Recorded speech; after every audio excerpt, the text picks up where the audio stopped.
From the BBC, 6 Trump executive orders to watch. Yeah, 6 executive orders to watch, alright. I'm going to be watching them with half-mast trousers because as I go through this list, I've definitely got a fatty on. There isn't a single aspect of his first 2 weeks in office that I've been able to take umbrage with. This story actually predates the one that I started reading this morning, related to his policies about DEI nonsense in the military. Trump bans transgender service and reshapes military policies. President Donald Trump has signed executive orders aimed at reshaping the US military, including a directive banning transgender individuals from military service. This move is part of a broader set of actions that eliminate diversity, equity and inclusion programs, increase physical and mental health standards, and affect transgender troops' medical care and housing. The orders have sparked significant debate regarding discrimination and military readiness. Now, there's one line in that summation there from Grok AI, which is the most pertinent to anybody who has an IQ above room temperature, which is that increase physical and mental health standards. Does anybody sane have a problem with us increasing the physical and mental health standards? There's a reason why the Royal Marines are feared by the enemy and the 4th and 5th Royal Highland Dog Walking Regiment isn't, and it's because they don't have the same physical and mental health standards. So anyway, today's video I'm going to cover just some of the things Trumpy Bear has done for us in the last week that make perfect sense to anybody that hasn't got the intellectual prowess of a chicken McNugget. Let's get into it, shall we?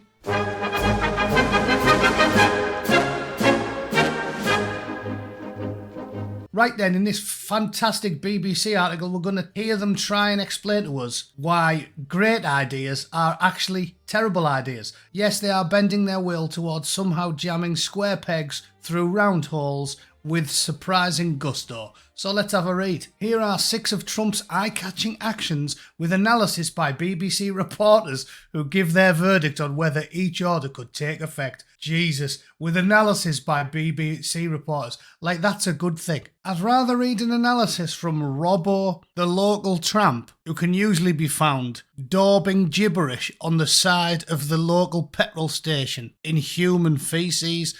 That's the type of bloke. I think he would give me more intellectual analysis than a BBC reporter. Number 1, declaring drug cartels as foreign terrorist organisations. Oh yeah, that sounds like a terrible idea. The BBC have declared that it's challenging. What are the roadblocks? Designating a cartel could open the door to prosecuting US citizens or even legitimate businesses found to somehow be tied to them. Oh no. Yeah, this is the world we're living in. As I said, a narco-tyranny. They will make any excuse to do nothing about the worst scum on planet Earth. I guarantee nobody sitting at the kitchen table discussing the problems that assail us with a spouse or the children is sitting there going, oh no, we can't be too aggressive with the drug cartels. We might upset some Americans. Ooh, what if there's a business involved? Shut up, nick them, lock them up, eat the key. Nobody cares. What are you talking about? Somehow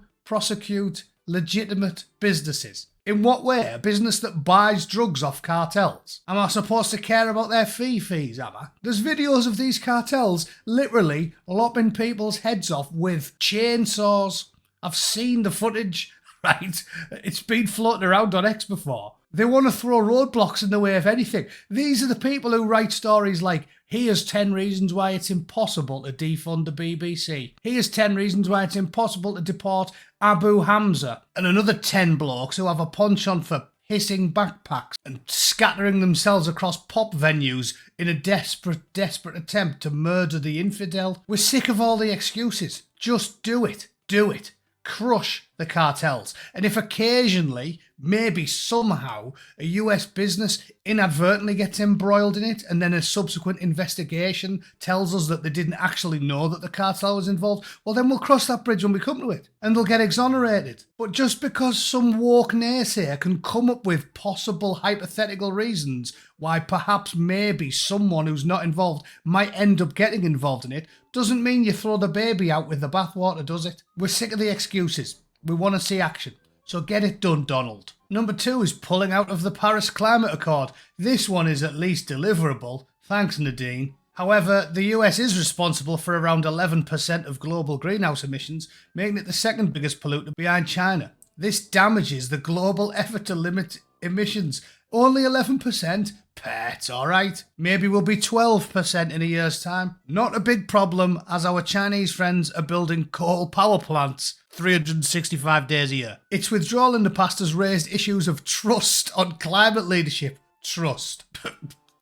Is there any trust on climate leadership at this point when they've just been lying to us non-stop for 30 years? When I was a kid at school in the 80s, they told us we were going to run out of oil in 2010. Al Gore told us that we were all going to be underwater by now. AOC, only 5 or 6 years ago, said, the world's going to end by 2026 if we don't stop using cars and flying. And we're like, the world is going to end in 12 years if we don't address climate change. And your biggest issue is your biggest issue is how are we going to pay for it? And like, this is the war. This is our World War II. So what? We've got 11 months left, love. We've got 11 months left, chomper. And then I think you should partake in some kind of forfeit for being wrong again. I was going to suggest something like publicly eating an apple through a tennis racket, but you could do that easy, couldn't you? Number 3, ending birthright citizenship. Tough to deliver. Or is it? Is it tough to deliver? Yes, it's tough to deliver because the principle of birthright citizenship is established in the US Constitution. And the 14th Amendment says all persons born or naturalized are therefore citizens of the United States. So we definitely can't do it. Yeah, weird that, isn't it? Because that's only the 14th Amendment. But there's an earlier one that says that people have the right to bear arms. And yet the BBC and every human sausage that loves the BBC, they've been whinging for the last 40 years telling us, we've definitely got to get rid of everyone's guns. Got to ban the assault weapons that don't even exist. What is an assault weapon? A single-shot weapon that looks a bit like a different type of weapon. Need to ban them as well, yeah. And Nerf guns and potato peelers, yeah. Got to get rid of them all. And it doesn't matter because the Constitution was written ages ago. It's stupid. Remember what they said? Joe Biden, he loved talking about this one. The Constitution was written when guns were just muskets. Of course, they didn't mean it's a blanket statement relating to all types of firearms ever. Oh, really? Very strange that then, isn't it? So the First and Second Amendment, some might argue the important ones, they can just be ignored because the Constitution's old and it doesn't make any sense. But the 14th one, that's super important, that. So you definitely can't go against it. Makes perfect sense, doesn't it? No, it doesn't, no. So shut up, Wang Shengfeng, who taped your breasts up, put on a false moustache, pretended to be a bloke, dropped a sprog 60 seconds after walking into the arrivals lounge at LAX, and is now claiming that the child in question conceived and carried in Shanghai for the last 9 months is as American as apple pie.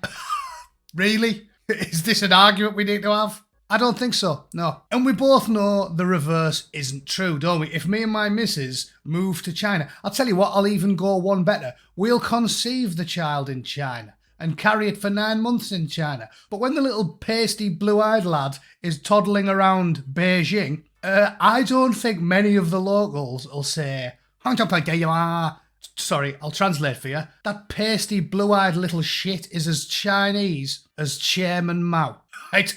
Don't think it's going to happen. So if it doesn't work in China, why should it work in America? Easy. Withdrawing from the WHO, deliverable. Course it is. Course it is. Where there's a will, there's a way. What is the potential impact? Catastrophic, disastrous, damaging is how some global public health experts are describing it. It's possible that funding could disappear almost overnight, and that could have an impact on the ability of the WHO to respond to emergencies. Oh no, because they've done so well so far, haven't they? They've done a fantastic job. The WHO is about as much use as a nun's tits, so frankly, I'm all for binning it. If you don't get results, you need to get shot of it and start from scratch. The WHO is corrupt, it's crooked. Tedros and all of his mates have been bought and paid for by Klaus. We all know it. They're not interested in your health. The WHO are the ones who demanded that everybody take a poorly tested medical procedure that we now know does have health ramifications. If the WHO didn't exist, and we just left all of these pandemic responses to the individual governments, we would have done a better job. A small, nimble group works better than a huge corrupt behemoth. So we know for a fact that the WHO is actually bad for people's health, isn't it? It's just obvious. And they're all corrupt, and they all take money off the Chinese, and they do as they're told, they do as the paymasters tell you. So at this point, the WHO is about as good for world health as asbestos, plutonium, and moonshine. All right? So bin it. Cheers, Donald. Renaming the Gulf of Mexico deliverable. Oh, I'm going to love what they have to say about this. I'm going to love it. What are the roadblocks? Oh, Trump can't force other countries or companies to change the name. For example, it's still the Gulf of Mexico on Google Maps. Oh, really? So more mind-melting hypocrisy from the woke authoritarian scum then, eh? Need I remind you, these people have spent the last 10 years renaming anything that can get their grubby little hands on. Anything. They've changed the names of universities, schools, mountains, nature reserves. Christ, there was even a story yesterday about this happening in the UK, wasn't there? Oh yes, there was. Navy submarine name change is woke nonsense, says Shaps. The Royal Navy has announced it is changing the name of a new submarine from HMS Agincourt to HMS Achilles in a move branded woke nonsense by former Defence Secretary Grant Shapps. Yeah. So again, it is just mind-melting hypocrisy, staggering, detestable, lamentable, painfully insulting hypocrisy from the woke. They can spend 10 years changing the name of absolutely everything that matters. And then the second Donald does it, they'll go, whoa, you can't change the names of things. What you doing that for? Shut up. The way they behave, honestly, as I said to you, I think they do it on purpose. I think they try and behave as hypocritically as they possibly can because they know it makes you angry and they enjoy it because they're spiteful. The way they act, it's like coming home early from work, catching your wife with the milkman, the coal man, the plumber and the postie. Right, okay, she's airtight. Basically, she's airtight in the living room, and when you say, right, get your stuff, you're leaving, she goes, whoa, what are you doing that for? It's laughable. It's laughable. So don't listen to them. Don't even entertain listening to them. You want to change the name of something? Change the name of something. Because that's what they've been doing for the last 10 years. And their fake outrage isn't worth the paper it's printed on. They've saved the best till last here. I'm not going to blow this up. I want you to see my reaction to reading it. The US recognises two sexes, male and female, challenging. Challenging. It's well challenging that. Yeah, it's well challenging that. Practicing the same logical, rational, obvious perception of the world that has been that way since time immemorial, right? The little kid off Kindergarten Cop got it, didn't he? What was he, 4? Boys have a penis, girls have a vagina. That's challenging, That's challenging. But when they tell you there's 237 genders, including demi-gender polyboy or whatever, nonsensical, commie gibberish word soups that make no sense to anybody. I've spent years trying to understand this stuff. I'm very well read, and I'm still more confused than Stevie Wonder would be if you belt-fed a bottle of whiskey into him and then dropped him in the middle of a hedge maze naked. I'll see you at home, 6 o'clock. Take it easy. Cheers. If you don't find this stuff hilarious, you haven't got a sense of humour.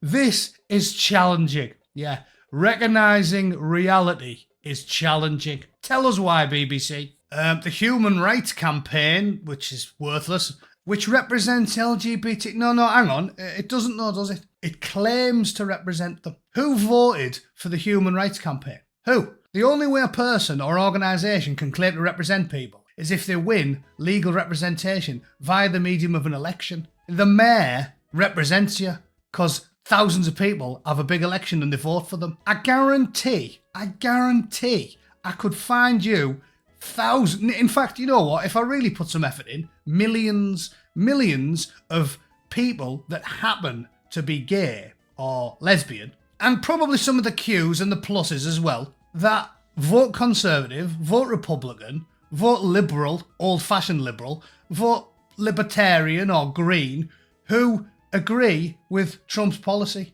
So the Human Rights Campaign just randomly claims to represent every single LGBTQ plus IA person on planet Earth when they don't. It's just a group of jumped up, self-important, Guardian reading, sparrow-boned soy boys, girls and other who don't represent anyone. And then they point out the obvious themselves, that it could work its way up to the Supreme Court, but it's got a Conservative majority, hasn't it? And we all know why. Because the Conservative judges are actually there on merit, and then the likes of Ketanji Brown Jackson, or whatever she's called, she wouldn't be able to mop my shithouse floor and do a good job of it. So she's a complete, what's the polite spastic. Yep, that's what she is. She's of no use to anyone. So it's not challenging. Not challenging. No. I'm pretty sure that collection of boomers on the Supreme Court will see things my way and not the way of the lunatic professional activists. So yeah, cheers then. And yeah, that's it. Looks like that was all 6. Brilliant. Love that. So to sum up, the Donald's just getting started.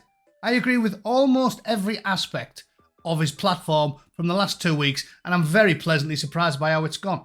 In fact, I can let the great man himself sum up, because, as always in America, you get endlessly spammed by political activists. I've had more emails off AOC in the last 2 years than I have off my own missus, so it's a bit weird, but I actually got one off the Orange Oracle, and he summed up neatly for me. Below is a short list of our accomplishments. We declared a national emergency at the southern border. Yep, happy with that. Enacted an America First trade policy. Happy with that. Stop the war on American energy. Yes, we'll drill and working class men will have jobs. The Gulf of Mexico is no more. Happy days. Designated the cartels as terrorist organisations. We'll keep America safe. Wow, that's controversial, isn't it? Ended racist DEI programs, so we are colourblind and merit-based. Wow, that's very far right, that, isn't it? Abolished insane trans ideology. A man is a man and a woman is a woman, also controversial. Established the Department of Government Efficiency. Doge will end waste.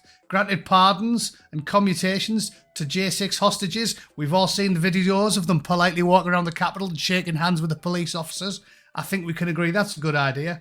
Ended the Green New scam. Stopped regulatory oppression, ended the weaponisation of the government so there'll be no more political persecutions, and ended free speech censorship. Again, very, very fascist, that, isn't it? Because we all know letting people say things is a real problem in the world today, apparently. Anyway, that's me for the day. To sum up, the hypocrisy of the BBC and the authoritarian woke scum that appear to be running rampant in Western Europe but are mercifully on their way out here in the United States of America is truly appalling. It's truly appalling. They do it on purpose because they want to drive you mad with rage. The antidote is to constantly rip the piss out of them and laugh a lot, like we do on this channel. So I hope you're going to keep on watching. Thanks for tuning in. Let me know what you think in the comments below. If you disagree with any of the Orange Oracle's fantastic ideas, please let me know in the comments so I can identify the porridge brain simpleton in the chat. All right?